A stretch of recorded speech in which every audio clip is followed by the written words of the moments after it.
I came here last year, and it's great to see so many of you back again.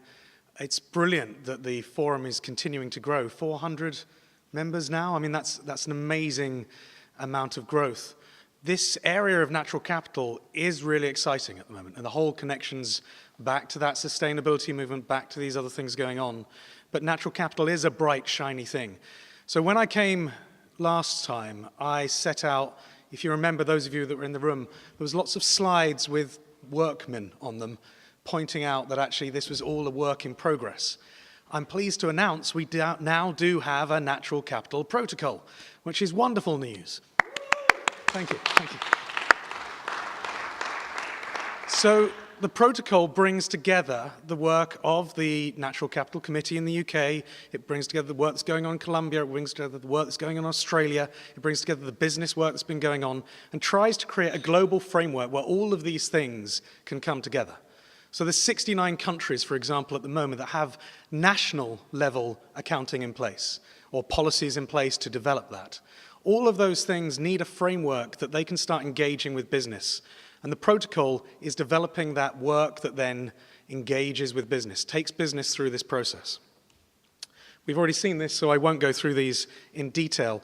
But I do, just to back up what was just being said there, although we've been focusing on natural capital, we've now got a framework for natural capital.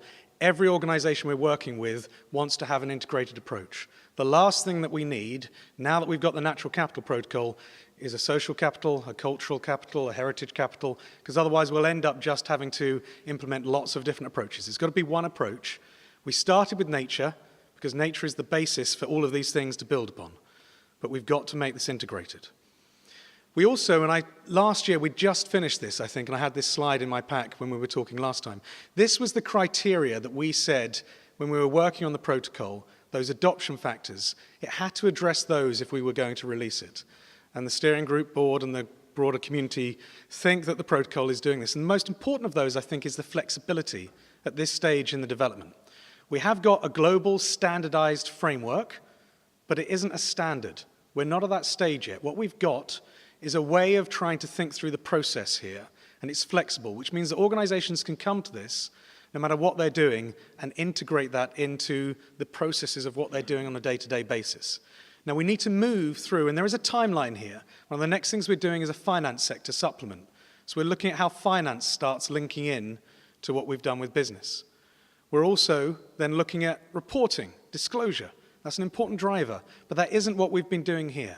What we've been doing so far is about looking at decision-making, making sure we're getting that decision-making, challenging that business model. What are the challenges that we've got within those businesses? And I think what we've got to do is be clear about when we're doing these things and setting out that timeline.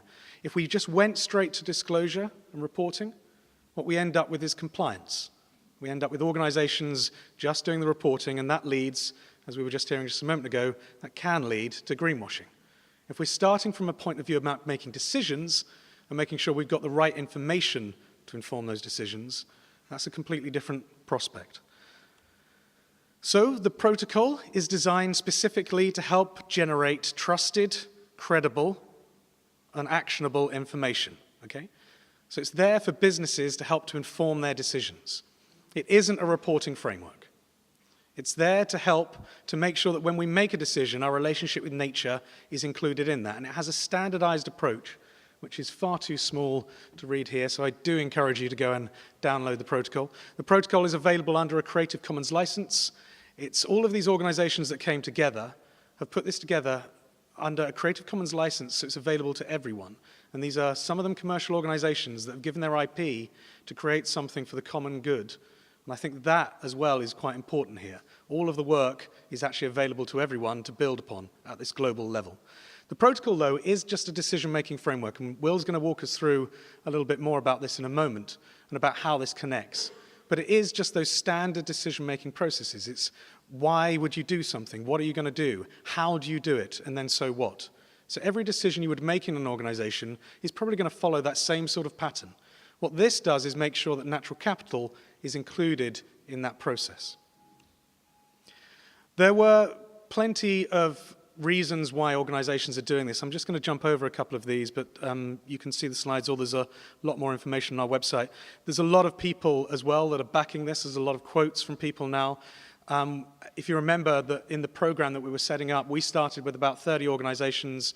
There's about 400 now, including the Irish Forum here. And if you count all of their members as well, the reach that we're now getting through the coalition is significant. Through the Institute of Chartered Accountants, where I'm housed, for example, there's 144,000 accountants around the world that are also now receiving this information. So the reach that we can get through organizations like the UN and through other broader organizations, World Business Council for Sustainable Development, through the coalition is considerable. There's a lot of the pilots that we were looking at as well. We'll talk a little bit more with Gordon in a moment, talking through his experiences of doing this. But the pilots that we were looking at, we were only going to do 8 to 9 pilots. We had over 550 apply to be involved in the process. That just shows you the interest there is here.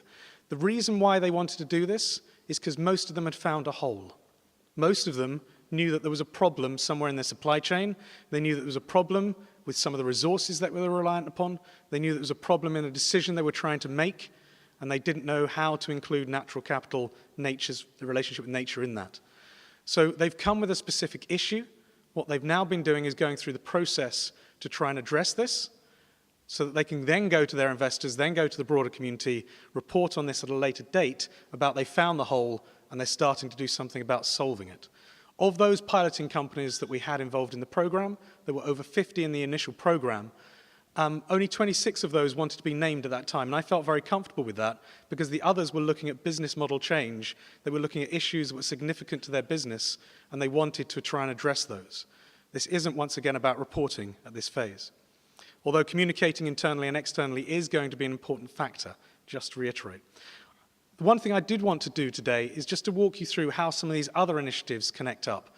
One of the things that I'm often being asked about is, well, I already do the Sustainable Development Goals, therefore I don't need to worry about this natural capital thing. Or I already do the circular economy approach, and therefore natural capital I can't do too. The thing is that natural capital is a way to help you to achieve some of these things. It isn't in competition with some of the existing processes you've got out there. So there are lots of, and once again, this is too small on the screen, so I do apologize, but I will talk it through. The first thing that you've got is the measurement approaches. So lots of organizations will already have environmental management systems in place. They'll already be using international standards like ISO. These are really important. And these aren't being contradicted by the work with natural capital. All of those help you to measure what your impacts and dependencies might be. And that's an important aspect of this. What there then is there's lots of valuation techniques that are out there, whether it's value transfer, whether it's looking at the corporate capital accounting approach that the Natural Capital Committee are doing, whether it's looking at other approaches. These valuation techniques that are out there are very important as well.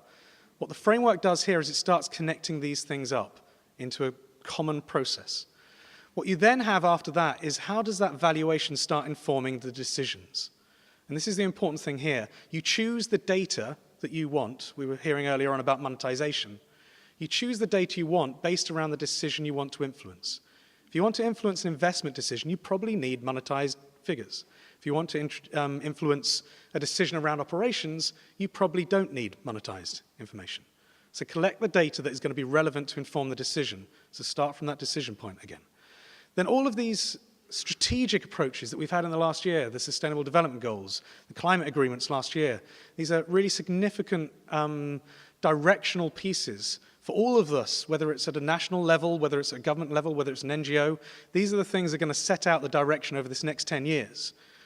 What we're going to be doing here with the natural capital work, though, is helping to identify how we can actually get to those points to influence those strategies. So those strategies still need to be there. We still need those strategies. Natural capital isn't another approach. It's a way to help us to make sense of this. It's a way of systemizing, a way of getting it into decision-making. And then finally, onto that disclosure piece again, a very important factor. We're working already with all of these reporting disclosure organizations. I noticed someone from CRH is in the room here today. I was with them last week at the Dow Jones Sustainability Index. Dow Jones has started asking questions about this. Carbon Disclosure Project has started asking questions about this.